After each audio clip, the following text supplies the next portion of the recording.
NFL.com is running a series asking the question, what is the state of the franchise for different NFL teams? Well, we're on the Kansas City Chiefs right now, and I have to say, okay.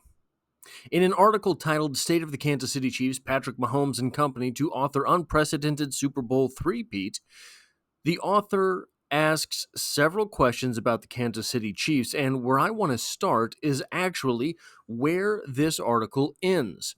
For 2024 to be a success, the Chiefs must, and I think he comes to the same conclusion that does everyone, win the Super Bowl, make a playoff run, earn a playoff berth, finish above 500, or show progress. Now, every NFL team will have a different answer to this question, but maybe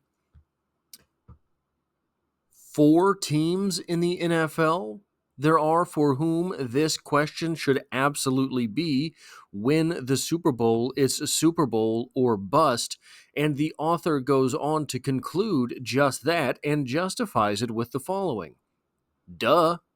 The Kansas City Chiefs are attempting to become the first franchise in NFL history to win 3 Super Bowls in a row.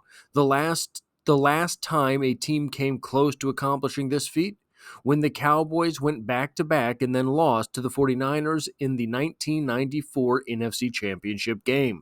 And I don't want Packer backers to get on my case about their team winning 3 straight titles. I know Green Bay took the 1965 NFL Championship and then won Super Bowls 1 and 2, all in a 3-season span. The Pack also stacked 3 straight NFL crowns from 1929 to 1931, but I'm talking about 3 straight Super Bowl triumphs. Nobody's done that. Point is, the Chiefs are on the cusp of unprecedented dominance, and anything short of making history will be a disappointment. Now, obviously, that much is true. Anything short of a Super Bowl victory, and this season will be a disappointment, but it will not be a wasted season.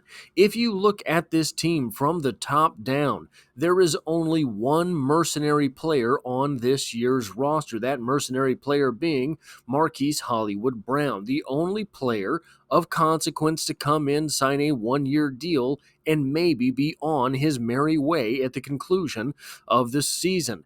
Everyone else on this team that is an important player, maybe they're on the final year of a contract, but they are on a multi-year contract. The Kansas City Chiefs wide receiver core needed to be fixed and needed to be fixed in a hurry. So the Chiefs signed the cheapest, most effective-looking deal from the onset, which was Marquise Brown on a 1-season deal for what is essentially middle-of-the-road money for a wide receiver who has had a 1,000-yard season under his belt. But the article a little bit earlier talked about the wide receivers. Now, the Chiefs have won 2 consecutive Super Bowls, and for 2 consecutive seasons, the biggest hole on the roster has been probably wide receiver. And if you want to expand a little bit, wide receiver and left tackle. There is a segment in this article called New Faces to Know. Now, taking into account that the previous 2 Super Bowls won by the Kansas City Chiefs, the biggest hole on the roster, most glaring weakness on the team, and that being on the offense, was wide receiver. This is interesting. The 2 faces to know, spoiler alert, Marquise Brown and Xavier Worthy. We're going to get into a little bit of why here, but Marquise Brown in year 6. Brown's a good wideout. He's fast, and yes, he does provide a deep threat. He is not Tyreek Hill, so let's not even consider that comp. But if Hollywood can stay healthy, he hasn't played a full season since 2020, he could be a really potent addition to this offense. And with Rashee Rice facing a potential suspension under the NFL's personal conduct policy, Kansas City's receiver room is a central focus for the Chiefs observers. which brings us to the next new face. Wide receiver Xavier Worthy, a rookie. After adding Hollywood Brown in free agency, Kansas City traded up in the draft to select Worthy at number 28 overall. Like Brown, Worthy offers blazing speed, as evidenced by his 4.21 second 40-yard dash, the fastest time in NFL scouting combine history. Patrick Mahomes just said there's no time for the rookie to ease into his role in Kansas City, indicating that the Chiefs need the burner to hit the ground running. Worthy agreed on this assessment. It's all go. Once you're here, you're here. I understand definitely what Pat's saying, and just to build that connection with him is going to be key here. Now, he needs to make sure a hamstring injury that cost him some time in the spring doesn't crop back up. Now, first off, I think that it is a losing game for a place like NFL.com to run articles like this, because from the Chiefs' perspective, if you've been around any of the Chiefs' YouTube personality channels, this is all very surface level type of analysis. We've been going over these things for months now. So who are you writing this article for, right? It's a little bit different, because if you're a Bills fan, probably you're not making it to the end of this article. So I think that that's a little bit of a meta narrative on just covering the NFL in general. But I think that what it reinforces from our perspective is that the observation, the general observation, the surface level observation surrounding the Kansas City Chiefs is, hey, yeah, they've got the best player in football and he happens to play quarterback, but are they really going to be all that effective? So the Chiefs still have an opportunity to take a lot of people by surprise heading into this season. Marquise Brown is a good wide receiver in the NFL. Xavier Worthy has a whole lot of tools. Rashee Rice came on the last half of last season and definitely turned things on in the playoffs. Travis Kelce is still Travis Kelce, and he appears in Jared Wiley to have a legitimate backup tight end now that will allow him some plays off to stay fresher later in the season, later in the playoff run, later even in games. Not to mention adding an entirely different dimension to the offense while both he and Kelce are on the field.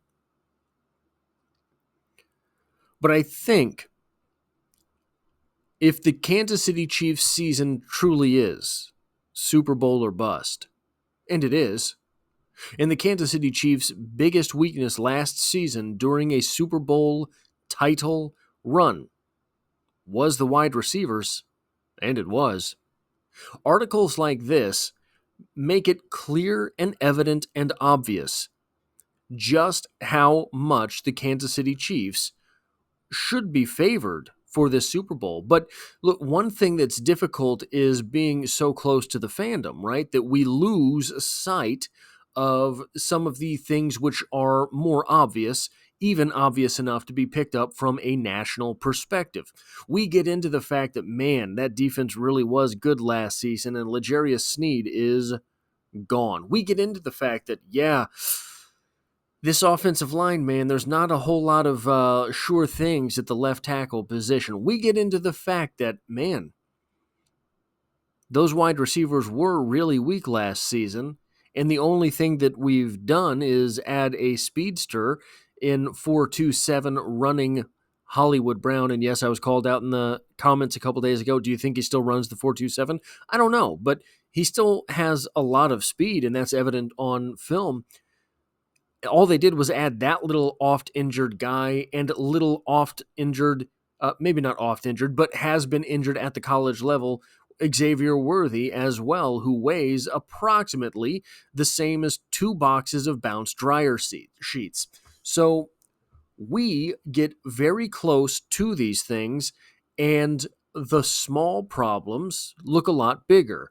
And the big problems, like left tackle, look a lot bigger. What we don't see is all of these problems that there are with other teams as well. We got into the Super Bowl with the San Francisco 49ers, who were, oh man, just the best team in football. There was no real shot that the Kansas City Chiefs had to beat that team. Not last year. And it happened. So I think that while we are inevitably going to concentrate on the weaknesses of a football team during the offseason, the worries around that, and I think that there is a healthy dose, and perhaps more than a healthy dose, of skepticism in Chiefs Kingdom. I think that we are fans who have been through, some losses. We are fans who are wont to be the fans that talk too much, right? I think that both of those things are prevalent in this fandom. But we can't forget the fact that this team did win the Super Bowl last year, and though they lost L'Jarius Sneed, they appear to have maybe gotten better through the draft, through free agency, and through development of their own players. Does anyone think that if Rashee Rice steps back onto the field in 2024 with any amount of meaningful playing time, say he suspended 2 games, not 8, that he will have a worse season than last year? I do not. Isaiah Pacheco seems to get constantly better for the Kansas City Chiefs. Do you think that if Wanya Morris stepped on the field in week 1 this season at the left tackle position, he would be anywhere near as bad as he was the last time we saw him? And I don't think it was bad, but he wasn't good that last game that we saw him. Do you think that he has not taken this offseason to work on all of those issues that sprung up during his extended playing time stint for the Kansas City Chiefs, 4 starts in a row? I don't believe that. Do you think that the addition by subtraction of losing Marquez Valdes-Scantling, and I know he was good enough to still get picked up by the Bills, right? They're going to figure that out. They'll figure out how to use him. The Kansas City Chiefs let go their second wide receiver from last season, I believe second by snap counts. Let him walk. And no one around here thinks that is the Chiefs getting worse, right? If you think that's the Chiefs getting worse, let me know, and I would love to hear your reasoning for that. But getting too close to the problems on the team should not blind us to the overwhelming amount of talent on this roster, to the overwhelming amount of grit and determination on this roster. There's the quote in here from Xavier Worthy, "It's all go. Once you're here, you're here." I understand definitely what Pat's saying, and just to build that connection with him is going to be key here. Everyone seems to come to the Kansas City Chiefs with the understanding that hard work is part of the process, and they're going to go through the process. So if you don't want to be part of the hard work, maybe this isn't for you. And so that's a force multiplier. That hard work, that dedication, everybody knowing where they're supposed to be, when they're supposed to be there. How often do you watch bad football teams? And we've had a few of those over the years to watch for the Kansas City Chiefs. How often do you watch bad football teams and there seems to be a prevailing sense of confusion on the field? When was the last time you really noticed that with an Andy Reid-led football team? A little bit in the wide receiver core for the Kansas City Chiefs now and again, but mainly that's Mecole Hardman, who appears to sometimes run the wrong route, because I don't see those cut scenes to Patrick Mahomes red-faced yelling at himself. Other than that, this team is remarkably disciplined. I mean, look at Chris Jones. Maybe my favorite example of this. Chris Jones, early in his career, was talented. Now he's a force to be reckoned with. And you can see, season by season, year by year, Chris Jones' body change. He is spending substantial amounts of time training outside of his time with the Kansas City Chiefs. That is apparent. Look at Travis Kelce. Travis Kelce could not have played this long. Travis Kelce is the same age, roughly, I think the same age as Rob Gronkowski. How long has it been since you saw Rob Gronkowski on the field? But there's Travis Kelce, and he's going to be at camp starting tomorrow.